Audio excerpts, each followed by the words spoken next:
In the fire pump room at the former Trinity Catholic High School. It's going to be opened as a school again in the fall. This is 926 Newfield Avenue. So this room is accessible from the outside. There's a door right there behind us. Or the stairs down to the boiler room. The fire pump used to be down in the boiler room. It was moved up here. Everything in here is pretty much brand new. So we're going to start at the beginning. The water is coming in from the street here. You have at least like an 8-inch main coming in from the street. So you have a couple of options if you need to start turning off water to the building. Right here, these are your first options for valves to turn off. Not the best options if you have one sprinkler head going off in the building, okay?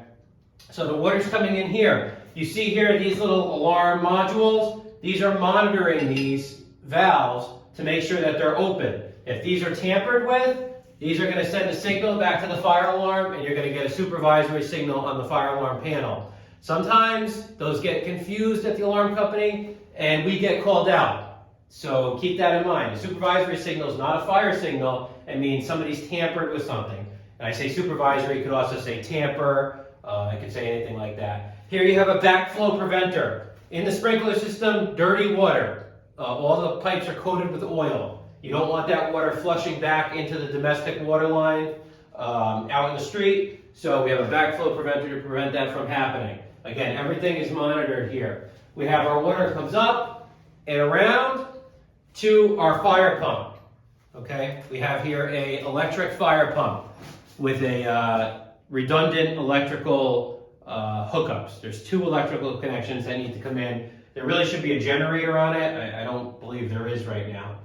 Just another thing to note, there is a bypass here. If for some reason there's some type of failure over here, there is a bypass where the water can get over to the sprinkler risers in the other room.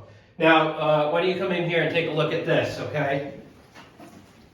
We can look at these valves here. Now, we control these valves with this wheel, okay? This valve is in the closed position. The sprinkler system to this building is shut down, and they have it marked as such. Encore fire protection, notice of impairment, systems off due to no heat in the building, okay? We can see the valve is closed. The water wants to flow this way and out into the other, but it can't. See, it's blocked, okay? This valve is open. See, it's in the open position. The water can flow the direction of the valve. This one is in the closed position. This one is in the open position. They also have valves closed up here so no water gets back into the building. The fire pump itself, it's an electric fire pump. There's not much to say about it. It's going to boost the pressure of the sprinkler system. It needs to be able to provide the proper pressure to the sprinkler head at the farthest end of the system, the other end of the building, up a floor, down a floor, whatever it is. So it's a pretty big pump. Here in the corner, we have a jockey pump. The jockey pump just maintains the system pressure at a steady level. That way the fire pump doesn't activate inadvertently.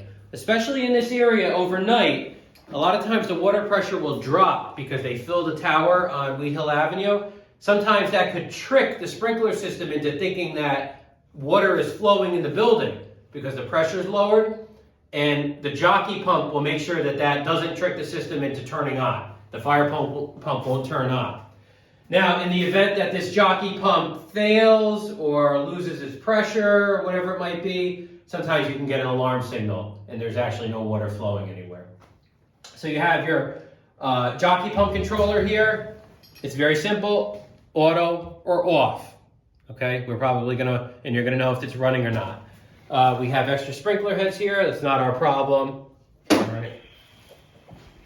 Back here is the main sprinkler control valves, all right, for the electrical power coming in. So we have normal power and emergency power. If you come back here and you need to get the fire pump shut down, okay, the first thing you're going to do is just hit the stop button, okay? If things don't work, it doesn't turn off, you have the option to, well, actually it's in the off position right now, okay? Notice of impairment, it's in the off position, all right? You can just turn these off, and that will stop the fire pump from running. But that doesn't mean it's going to stop the water, but it'll lower the pressure, okay? So again, pretty complex, these sprinkler systems, they get more and more complex by the day. but that's a basic overview of everything in the pump room. We have not talked about the sprinkler risers or the sprinkler valves. Those are in another room. We'll do another video.